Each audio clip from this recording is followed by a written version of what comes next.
భర్తని 55 ముక్కలు చేస్తానని బెదిరించిందో భార్య. అసలేం జరిగిందంటే, ఆమె పేరు ఆరాధన. భర్త పేరు శీలు.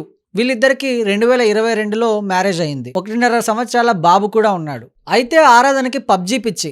పబ్‌జీ ఆడడం స్టార్ట్ చేసింది. పబ్‌జీలో శివం అనే యువకుడు పరిచయమయ్యాడు. ఆ పరిచయం కాస్త ప్రేమగా మారింది. అయితే ఆరాధన తరచూ శివంతో ఫోన్‌లో మాట్లాడుతూ ఉండేది. తన భర్త తనను కొడతాడని కూడా చెప్పేది. దీంతో శివం ఏకంగా పంజాబ్ నుంచి 1000 కిలోమీటర్లు ప్రయాణం చేసి ఆరాధన దగ్గరకొచ్చాడు.